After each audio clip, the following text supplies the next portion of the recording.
हाँ ऐसे जाते हैं। चलो ठीक है। इंश्योरेंस को कौन कौन महसूस करता है कि भाई यार मेरे को पता है, मेरे पास है। चल मैं इंश्योरेंस वर्ड को थोड़ा सा बताऊं। बारिशों का मौसम चल रहा, तो छाता लेके चले तो बारिश रुक जाएगी? क्या फर्क है? हम सेव हो जाएंगे। अच्छा, छाता लेने से बारिश नहीं रुकेगी, आप भीगने से बच सकते। इंश्योरेंस भी वही है, इंश्योरेंस भी वही है कि आप अब जैसे अब पत्थर पड़े हैं, कांटे हैं, तो चप्पल खुद पहन लोगे तो आपके पांव बच जाएंगे, बाकी उससे कोई पत्थर नहीं हटने वाला। दिक्कतें वही रहेगी, समस्याएं वही रहेगी, लेकिन आप उस समस्या से बच सकते हैं। ये इंश्योरेंस, और यही लाइफ में होता है, यही हेल्थ में होता है। और हेल्थ इंश्योरेंस क्यों कंपलसरी है, क्यों जरूरी है, इसके बारे में वैसे लिख के तो मैं बहुत कुछ लाया था, मगर मैं चाहता हूँ कि इंटरेक्टिव रहे और थोड़ा सा आप पूछें और मैं बताऊँ, वो ज़्यादा रहेगा अच्छा। बेसिकली क्या होता है, अगर मैं कहूँ कि दिल्ली में, इंडिया में 28 कंपनीज हैं वो हेल्थ का काम करते हैं। अगर कुछ नीड की बात करें या उससे रिलेटेड फैक्ट्स की बात करें तो ऐसा होता है कि अगर आप 1 रुपया 1 महीने में किसी कंपनी को दे देंगे तो कम से कम वो 1 रुपये के बदले में आपको 10,000 रुपये का कवरेज देगी। ये ऐसा नॉर्मल फिनोमिना है कवरेज, ठीक है, महंगा तो नहीं है, उसके बावजूद भी आपका नहीं है, इतना सस्ता होने के बावजूद भी आपका नहीं। तो इसका मतलब है अवेयरनेस। अगर मुझे ये पता हो कि यार मेरे पास छाता होना चाहिए, तो बारिश को नहीं पता कि आपके पास छाता है कि नहीं। और फिर एक अच्छी बात तो हेल्थ इंश्योरेंस के बारे में, हादसे, बीमारियां, एक्सीडेंट, ऐसी सारी चीजें बताकर आती है, बिना बताए आती, और जब आती हैं तो खर्चे लेके आती हैं। कोई डॉक्टर दयावान नहीं होता, कोई हॉस्पिटल डिस्काउंट नहीं करता, कोई अपनी फैमिली वाले भी उस समय उनकी अपनी मजबूरियां होती हैं, वो आप कुछ दे नहीं पाते। भाई आप फंसे हुए हैं, चले यार 2 लाख 20 लाख रुपये इसको दे दें, कैसे दे देगा? वो अपना तो मुश्किल से चला रहा है, वो आपको कैसे दे देगा? इसलिए अगर ऐसा बोला जाता है आपने खुद स्वर्ग जाना है तो खुद ही मरना पड़ेगा, समझ रहे हो?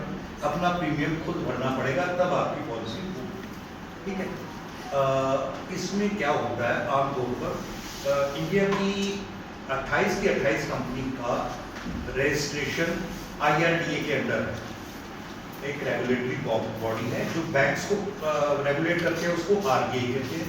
जो इंश्योरेंस को रेगुलेट करते हैं उन्हें IRDA कहते हैं।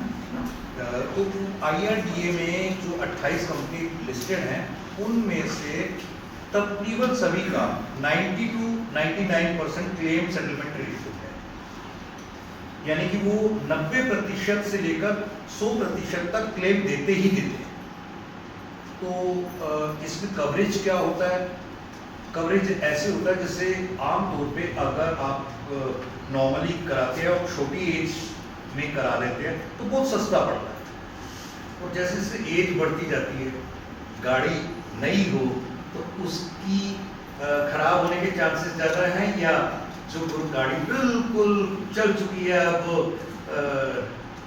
चल धन्नो तेरा रब रखा, वो वाली है, उसके ऊपर ज़्यादा रिस्क है। तो आपके ऊपर रिस्क तब होगा जब आप मेरी उम्र में आएंगे, या मेरे से बूढ़ा तो यहाँ पे कोई भी नहीं है, तो बाकी सारे तो स्टिल मेरे ख्याल से छोटे हैं, जवान हैं। सर की तो अभी 16-17 ही हुई है। खैर, आपकी एज के हिसाब से रिस्क उसमें कैलकुलेट करके प्रीमियम बढ़ जाता है। तो अर्ली एज जितना शुरू आप करते हैं उतना अच्छा है। ये जो मैंने 1 रुपये में 20,000 की कवरेज बताई, ये 4 बंदों की बताई। एक फैमिली में एक 35 साल की पापा हैं, 30 साल की मम्मी है, और 9 साल की बेटी है, 6 साल का बेटा है, ऐसे करके 4 बंदे हैं। 4 बंदों में 1 महीने का 1 रुपया आप दो, हम आपका 10,000 रुपये का कवरेज करते हैं। 50 रुपये दो, हम आपका 10 लाख रुपये का कवरेज करते हैं। समझ में आ रही? इतना ज़्यादा सस्ता है।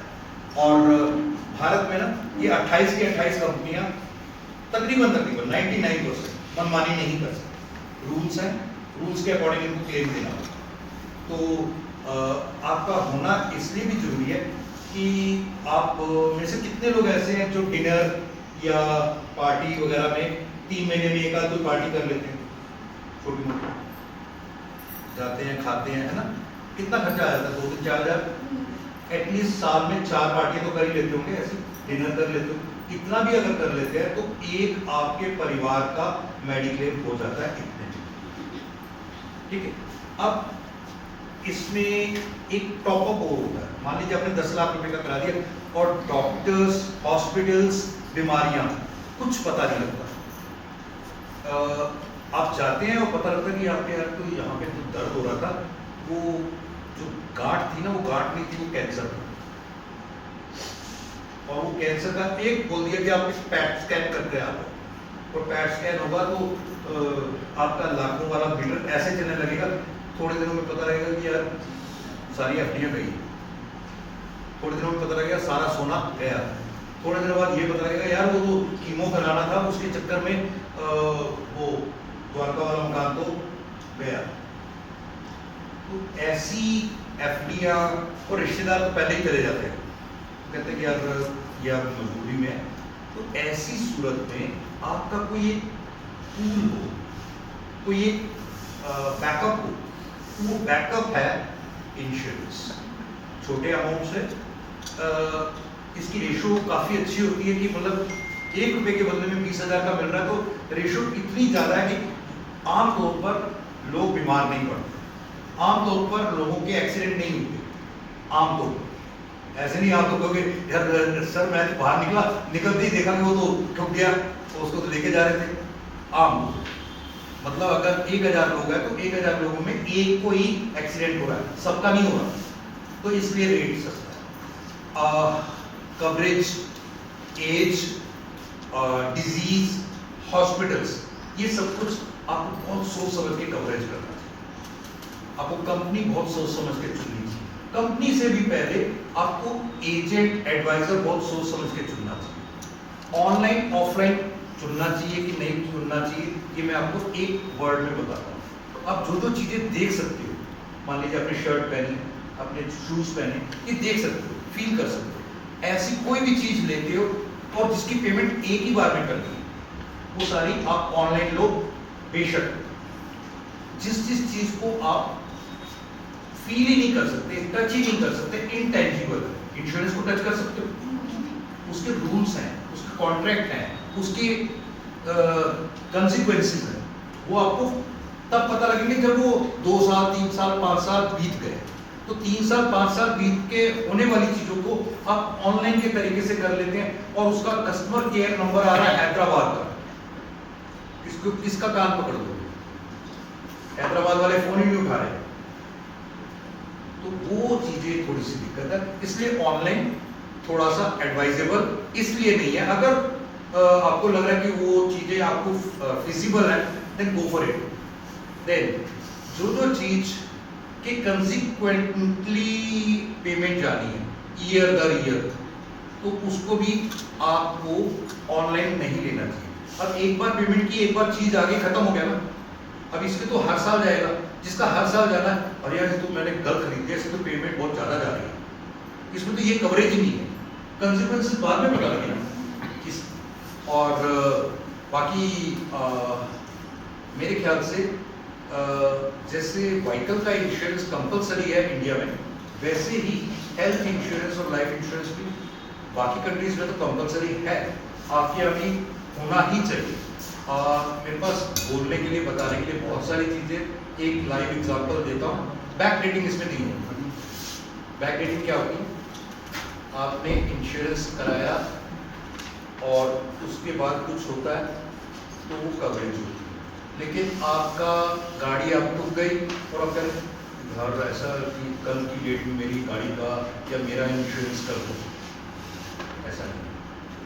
बैक डेट में करके क्लेम लेना, इट्स नॉट हाईली इम्पॉसिबल। अब सब कुछ कंप्यूटराइज्ड है, तो so it is not possible. Normal case में हॉस्पिटल्स एक्सेसरेटेड अमाउंट डिक्लेयर करते हैं, जो कंपनीज जो इंश्योरेंस करती हैं वो उसमें लिमिट बार के रखते हैं। हार्ट का ये ऑपरेशन होगा तो इतनी हम पैसे देंगे, तो इस कारण से इंश्योरेंस करके आपका जो बिल बनता है वो आपको ज़्यादा चुभता नहीं है, क्योंकि वो उससे कट रहा होता है। लेकिन फिर भी अगर आप डायरेक्ट जाके मेरे पास इंश्योरेंस नहीं है, तो वो ज़रा उससे ज़्यादा होगा। वही कमरा आपको यहाँ 2000 रुपये में मिलता है, वही कमरा आपको वहाँ 10,000 रुपये में मिलता है। सेम कमरा होता है, सेम डॉक्टर होता है, सेम सब कुछ होता है, सिर्फ फीस इसलिए बढ़ जाती है क्योंकि आपने उसके साथ आपका इंश्योरेंस कवर है, उसके साथ आपका इंश्योरेंस नहीं। क्योंकि ऐसा बहुत बार होता है कि आप बाद में पछताते हैं, तो इसलिए शादी नहीं है ये कि बाद में पछता, इसमें पहले पछता रहना ज़्यादा अच्छा है। पेमेंट तो इसकी करनी है, कॉस्ट तो आपको देनी है, इसकी कॉस्ट तो देनी है, चाहे आप बीमार होने के बाद घर बेच के दो, और अगर नहीं तो पहले छोटा सा प्रीमियम देखिए काम। ठीक है, कहते हैं ना ये शादी वाला जो ये वो लड्डू है, जो खाए सबको पता है, और जो ना खाए, तो ये वाला लड्डू है ना, ये खा के पछताने चाहिए, क्योंकि इंश्योरेंस जो है बाद में पछताओगे तो तब तक तो गाड़ी निकल जाएगी, नुकसान हो जाएगा। आपके क्वेश्चंस प्लीज पूछिए, क्योंकि इसमें ज़्यादा चीज़ें यही होती हैं कि क्वेश्चंस पूछे जाए तो मैं बताऊं, क्योंकि मैं जो एक सेट पैटर्न में बोलूँगा तो वो वाली चीज़ें, कई चीज़ें कवरेज होंगी, कई चीज़ें नहीं। लंबा टॉपिक है, बस इतना आप समझिए कि आपके लिए जरूरी है, तो प्लीज़। हाँ, जैसे मैंने ना एक बार पहले भी सर्च किया था कि कैसे करना है, तो उन्होंने मुझे बहुत लंबी लिस्ट दे दी कि ये पढ़ लो। अब वो चीज़ें मेरे को तो समझ नहीं आई कि ये क्या है। ठीक है, और फिर दूसरी चीज़ ये है सर कि मेरे घर में ना हम 3 लोग हैं, तीनों की एज काफ़ी गैप था, तो उन्होंने बोला कि 3 अलग अलग इंश्योरेंस लेने पड़ेंगे। तो अब मेरा बजट एक लिमिट है कि मैं इतने में ही कर सकती हूँ, लेकिन अगर मैं 3 अलग अलग इंश्योरेंस लेने लगी तो मेरा तो बजट बिल्कुल हो जाएगा, तो मैंने छोड़ दिया उसको। ऐसा नहीं होता, ऐसा नहीं होता। देखो एक सुनो, 3 का भी बनेगा ना, वो डिवाइड होकर 1/3 बनेगा, ऐसा कुछ नहीं होता। अब जब आप बैठोगे ना तो मैं उसके बारे में बता दूंगा, वो इंडिविजुअलाइज होगी बात। आप जनरल क्वेश्चंस पूछिए, मैं जनरल आंसर्स दूंगा। और इंडिया की हर कंपनी को मतलब एक छोटी सी बात, संजय जी खड़े हो गए इसलिए मैं बात को खत्म करूँ। इंडिया की सभी कंपनीज के साथ मैं करता हूँ, 14,500 क्लाइंट्स मेरे पास, क्या कहते हैं, सेटिस्फाइड क्लाइंट है। और इसमें कुछ यूएस से सर्टिफिकेशंस होती हैं, तो पिछले 21 साल से वो यूएस सर्टिफिकेशंस MDRTs को मैं कॉन्टिन्यूसली अचीव कर रहा हूँ। और आप सब में किसी को कुछ भी इसमें पूछना हो, बताना हो, करना हो, आप मेरे को कांटेक्ट भी कर सकते हैं। और संजय सर तो है। एक चीज शायद सबके लिए वेरिफिकेशन करेगी सर कि कितना amount is sufficient for this. अगर आप अकेले हैं, आप 35 से नीचे हैं, अकेले हैं 35 से नीचे हैं, तो मान के चलिए एक 5 से 10 लाख का इंश्योरेंस आपका सफिशिएंट है। और 5 से 10 लाख का इंश्योरेंस लेने के लिए बड़ा मुश्किल आपको साल के 5,000 से 7,000 रुपये खर्चा है साल का।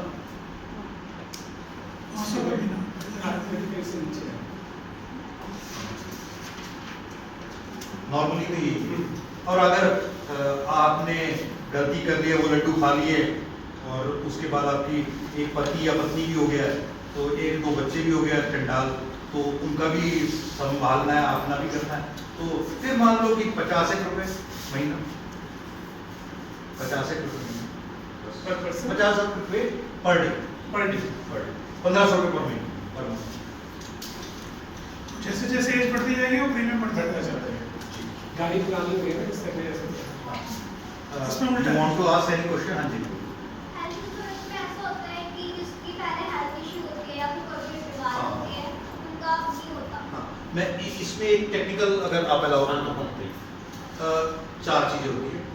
पहला, डे 1 से आपकी क्या क्या चीजें कवर होती है, सभी कंपनी का बता रहा हूँ, किसी एक कंपनी आज आपने पेमेंट की, आज से 24 घंटे पेमेंट आने के 24 घंटे के अंदर आपके ऑल एक्सीडेंट्स कवर, सभी कंपनी।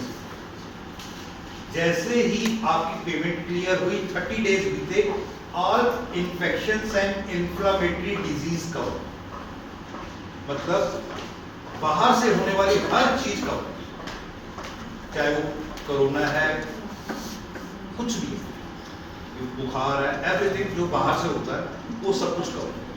थर्ड, अगर आपने फर्स्ट प्रीमियम दे दिया, सालाना होता है आपको, सेकंड प्रीमियम दे दिया, तीसरा प्रीमियम देते हैं तो 2 साल कंप्लीट होता है।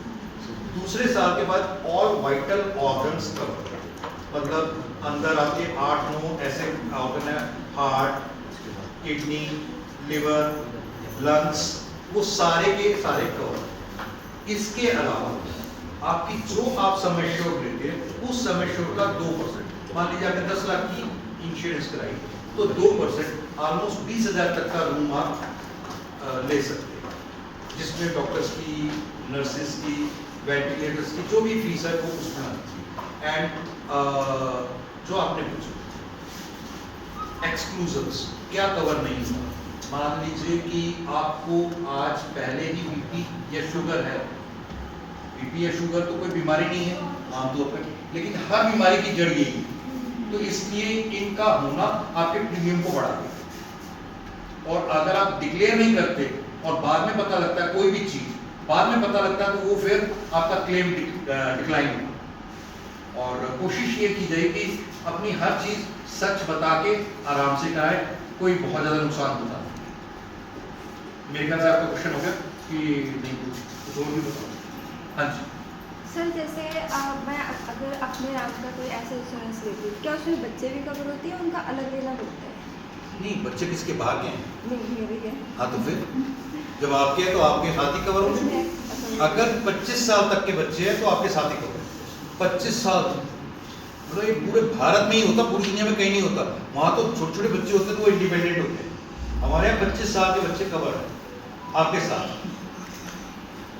जी, बहुत अच्छे। और इसमें जो मेन मेंबर होता है ना, अगर आप देखते हो मेन मेंबर का 60% प्रीमियम बनता है।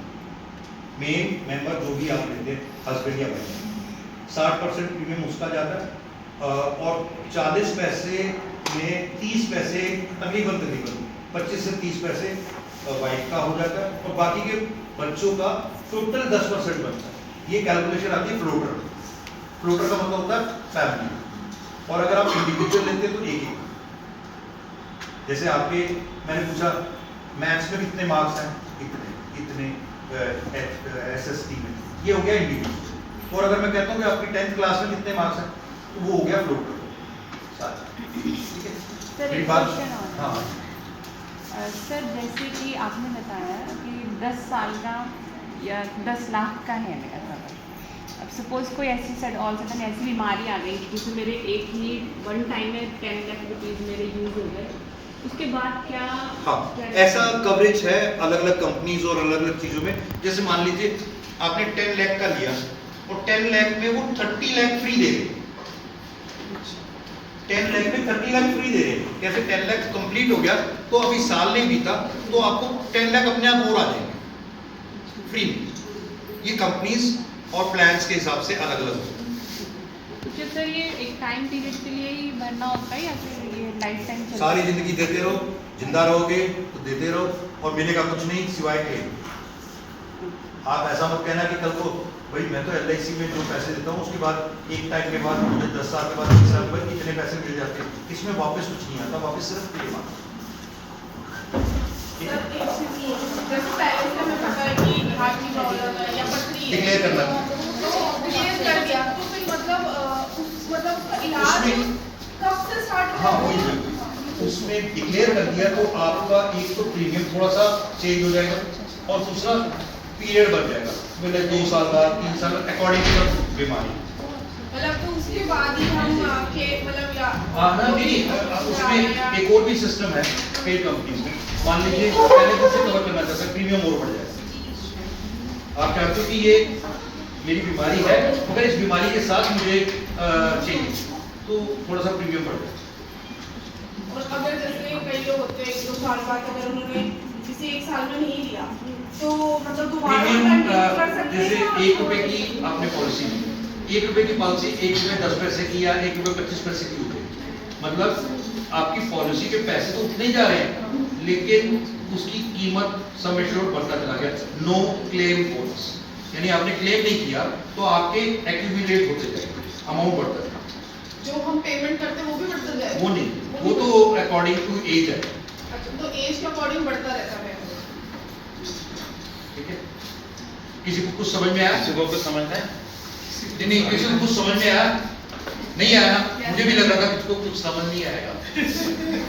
सब हाँ कह रहे हैं, सब हाँ कह रहे हैं। हाँ कह रहे हैं, वाह यार मैं कितना अच्छा टीचर हूँ कि मेरे को कुछ नहीं समझ में आया, आपको कुछ नहीं समझ में आया, तो सर बताओ क्या करेंगे। आपके सामने ना यहाँ पे 2 बोर्ड पे नाम लिखे हुए हैं सुभाष सर का, जो उन्होंने पहले कहा था, आप नंबर नोट कर लीजिएगा। आपको जो उन्होंने टॉपिक्स बताए थे आप लोगों की बात करनी है, और कुलविंदर सर का भी, प्रोफेसर साहब का, किसी ने भी हेल्थ इंश्योरेंस के बारे में कुछ इनसे पूछना हो, क्योंकि कुछ टॉपिक्स ऐसे होते हैं किसका कितना पैसा खर्च कर सकता है, किसकी कितनी एज है, किसके कितने घर के मेंबर हैं, सब नहीं बताना चाहता। किसी के 3 पॉलिसी लेनी पड़ेंगी, किसी को हो सकता है 1 पॉलिसी में काम चल जाए, किसी की 2 पॉलिसी लेनी पड़ेगी, क्योंकि मैटर करता है। किसी ने भाई के साथ लेनी है, उसकी एज कितनी है, किसी ने बेटे के साथ लेनी है, उसको अलग लेनी पड़ेगी, तो बहुत सारी चीज़ें अलग अलग मैटर करती हैं। वो इंडिविजुअल पर आपको क्वेश्चन आ सकते हैं, पर यदि आप कभी भी सर को फ़ोन करो तो आपको अच्छी एडवाइस दे देंगे। आप उनके थ्रू लो, किसी से लो, क्योंकि हमने यहाँ पे किसी कंपनी को प्रमोट करने के लिए एडवाइज़र को, क्योंकि वो एज ए वॉलंटियर यहाँ पर आए हैं, आप लोगों ने 2-4 में क्वेश्चन पूछा, और भी पूछ सकते थे, आप अभी पूछ सकते हो, नहीं पूछ सकते थे, आप ये नंबर नोट कर लो, सुभाष सर का नंबर सामने डिस्प्ले किया हुआ, और प्रोफेसर कुलविंदर सर, ठीक है। कुछ और जानना चाहेंगे हेल्थ इंश्योरेंस के बारे में? यस सर, बहुत गाड़ी हो जाओ।